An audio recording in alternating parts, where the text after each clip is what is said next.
¿Qué vocación tiene ese obrero que está trabajando 14 horas por día y qué pone en juego ese obrero en plena revolución industrial cuando le pagan 2 mangos para agarrar y subir y bajar cajas de un tren? Esto es lo que ve Marx. Ve si el hombre por definición se caracteriza por el modo en que trabaja y por cómo pone en juego su ser en el trabajo. Repito, yo estoy dando una clase y siento que lo que produzco tiene que ver con mi ser, no solo con mi formación, porque no pongo en juego los libros que leí de Marx.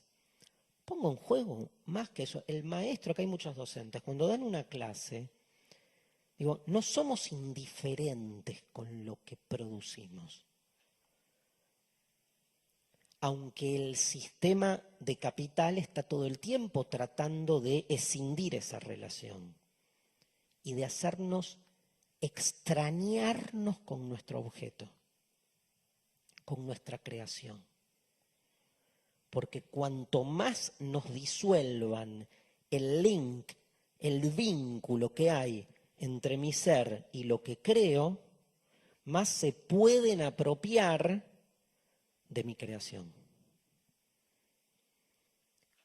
Entonces, el obrero, la clase proletaria, la irracionalidad de su tiempo para Marx se define por sobre todas las cosas porque no puede realizar en su trabajo su ser.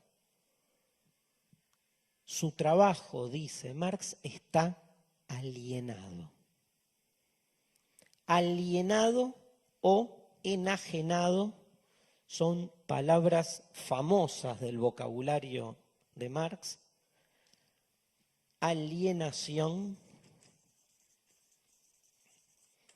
enajenación.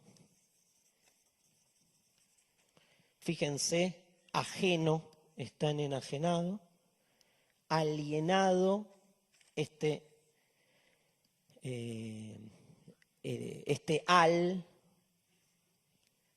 este prefijo sería, ¿no? Alien, esta raíz en realidad. Alien, ¿qué es? Extraño, ¿no? ¿Vieron el alien, el extraterrestre, el extraño? El al tiene que ver con el otro, alteridad, ¿no? Alternativo, lo otro. Que mi trabajo esté enajenado, que mi trabajo esté alienado, significa que yo estoy produciendo algo, pero no pongo en juego lo propio, sino que eso que yo creo o produzco es apropiado por otro. Y a eso Marx lo llama explotación. Digo, una de las formas de entender la explotación, que supone el ejercicio de un poder que desiguala el orden social, parte de esta idea. Hay una mitad del mundo que no se realiza en su trabajo. Mitad, no importa el número, digo, hay una gran parte del mundo, en realidad para Marx es una mayoría, que no se realiza en su trabajo porque otros se apropian de él. Lo que hay que construir desde el poder son las formas de enajenación necesaria para que esa apropiación se legitime. Porque ¿por qué no el obrero tranquilamente puede venir y decir, che, esta zapatilla la hice yo, es mía? ¿No es que el hombre se realiza en su trabajo? Sí. ¿Y quién hizo, quién manufacturó esta zapatilla? Yo con mis manitos. Entonces no me corresponde. No es una extensión de mi ser, no es una extensión de mi cuerpo. No es la propiedad algo que depende del trabajo puesto en juego en la transformación de la naturaleza. Si yo voy a un río y pesco un pez, el pescado es mío. ¿Por qué? Porque lo pesqué. Entonces, si yo empiezo a pescar, Y después viene alguien y me dice, muy bien, hiciste muy bien tu trabajo, quédate con 2 pescaditos y los otros 200 me los llevo yo. ¿Me está robando? ¿Me está sacando? No, bueno, lo que pasa es que para pescar en ese río tenés que tener una licencia. Y la licencia te la doy yo.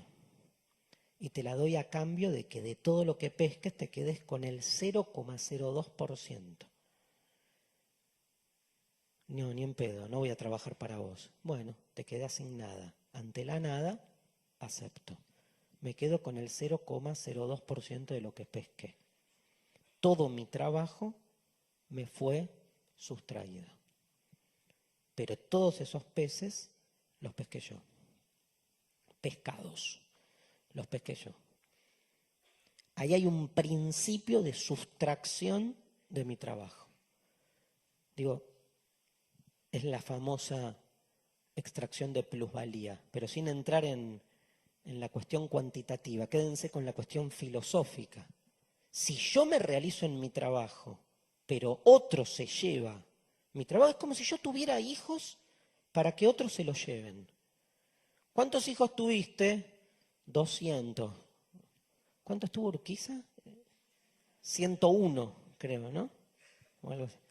Bueno, te puedes quedar con 4. Eso es el salario. El salario es la proporción que se supone que a uno le corresponde por el trabajo que uno hace. Claro, todo esto está suponiendo previamente la existencia de condiciones de vida legales, jurídicas e institucionales, donde ese río tiene un dueño y donde la licencia para pescar tiene también administradores. O sea, ya provenimos de una sociedad desigual. Y en esa sociedad ontológicamente desigual hay una clase que llega desposeída, que lo único que tiene para poner en juego es su fuerza de trabajo, porque la clase proletaria no tiene nada. Lo único que tiene es fuerza y un cuerpo. Y hasta ahí. Es dueño de su cuerpo, hasta ahí. Ese cuerpo es puesto en juego a cambio de un salario para producir mercancías, objetos, productos. Y lo que recibe es una parte ínfima. Eso se llama alienación o enajenación laboral. Dice Marx que hay 4 figuras de la enajenación. El obrero está enajenado o alienado con el producto. Esto lo acabamos de explicar. ¿Por qué con el producto? Porque no siente que el producto es propio. Siente que lo que produce se lo llevan. La segunda enajenación no es con el producto, sino con la actividad. El obrero siente que lo que está haciendo no lo realiza, porque no puede trabajar de lo que quiere.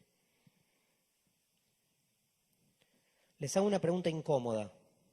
Es levantar la mano nada más, ¿eh? O sea, no implica tanto.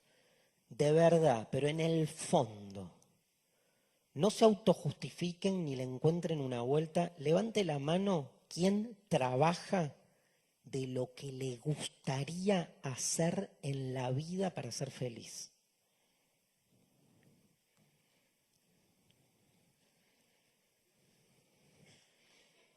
Me cagaron.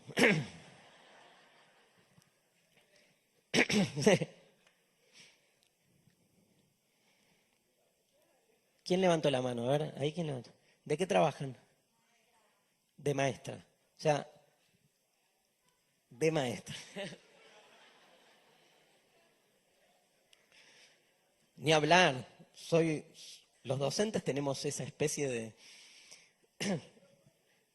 hay que ir todos los días. Así que uno tiene que soportarse a sí mismo, ¿no? Y bien. Pero digo, por ahí formulé mal la pregunta. Digo, vamos de nuevo. Yo también estoy muy contento de lo que hago. Me encanta lo que hago. Ahora, si me dieran a elegir, el 90% de las actividades que hago en el día no las haría. Si me dieran a elegir en serio, estaría, digamos, 2 años escribiendo un libro.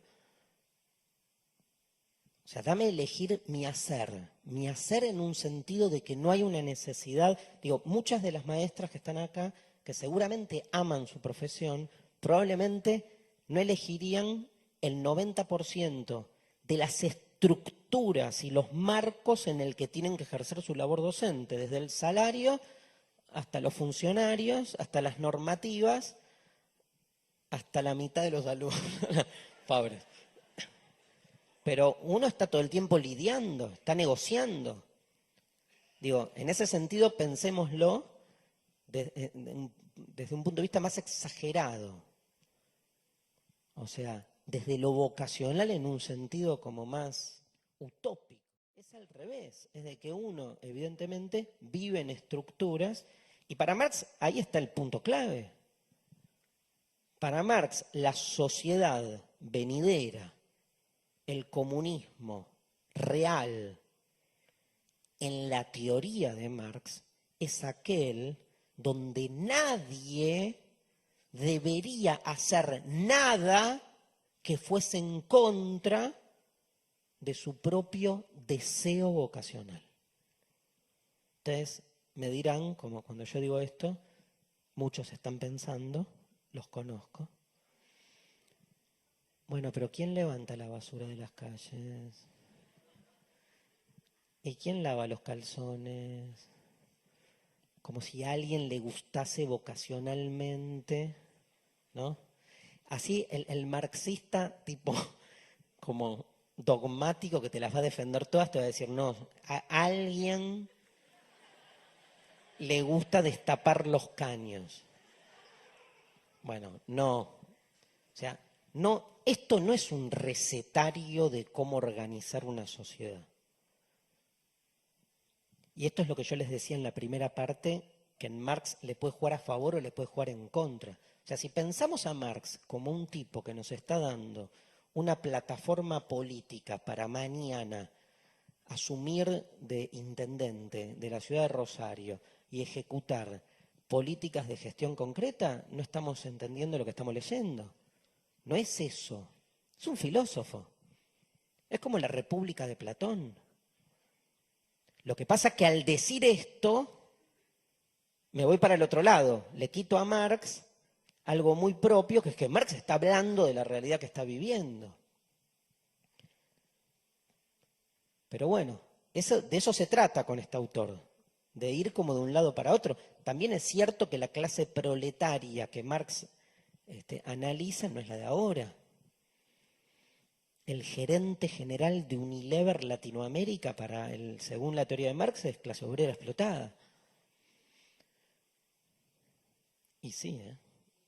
Y la extracción de plusvalía de esa persona debe ser de los más explotados del mundo, porque lo que gana Unilever gracias a ese gerente general y lo que gana el gerente general, esa diferencia es abismal. Pero bueno, no cuaja, es otra cosa la que nos está proponiendo el análisis.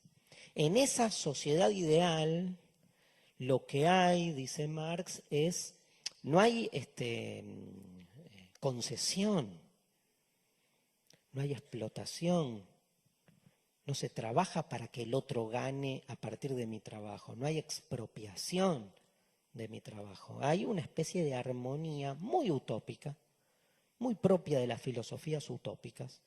Recuerden que Marx tiene ahí mucha cercanía con los socialismos utópicos de esa época. Hay como una lectura, si quieren, hasta naif, de un mundo venidero, mesiánico incluso, donde todos armónicamente viven y al que le gusta cantar, canta, y al que le gusta cocinar, cocina, una especie de cooperativismo ideal, donde nos vamos rotando en nuestras labores cotidianas para desarrollar, como dice el famoso texto, desarrollar mis capacidades y satisfacer mis necesidades. De modo armonioso. Siempre va a haber alguien que va a ocupar el lugar necesario que la armonía necesita que se desarrolle para que todos hagamos lo que necesitamos para ser felices. Pero hay que llegar a eso. Y dice Marx, no se llega a eso pacíficamente.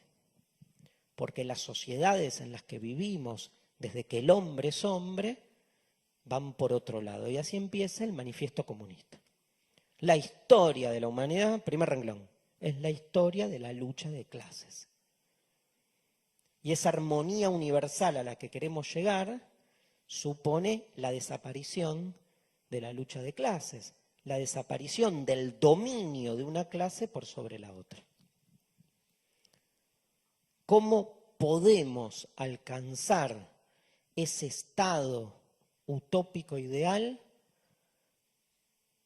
Necesariamente haciendo estallar la matriz de nuestras relaciones sociales históricas. Dicho de otra manera, solo puede cambiarse el mundo si hay una revolución radical. Marx, en ese sentido, es muy coherente y se la banca. Toda reforma del mundo vigente no hace más que seguir legitimando las condiciones de dominio de una clase por sobre otra. Y cuanto más se le da a la clase proletaria, cuanto más se le concede, cuanto más se la adorna, cuanto más poder y autonomía se le da, pero se la sigue manteniendo en un lugar de expropiación de su valor de trabajo, más se la explota. No hay obrero mejor explotado que el obrero feliz, que el obrero bien pago. Porque el problema es que haya obreros, no que estén bien o mal pagos. Para Marx, ¿nos copa? No nos copa. Digo, la injusticia está en que unos trabajan para que otros se lleven el valor de su trabajo. Eso es todo. Eso es la injusticia de la sociedad capitalista en este caso. Y el capitalismo, que es muy astuto, va creando permanentemente las condiciones para que esa expropiación sea cada vez más efectiva. Y cuanto más invisibilizada, más enajenada, más alienada esté, mejor.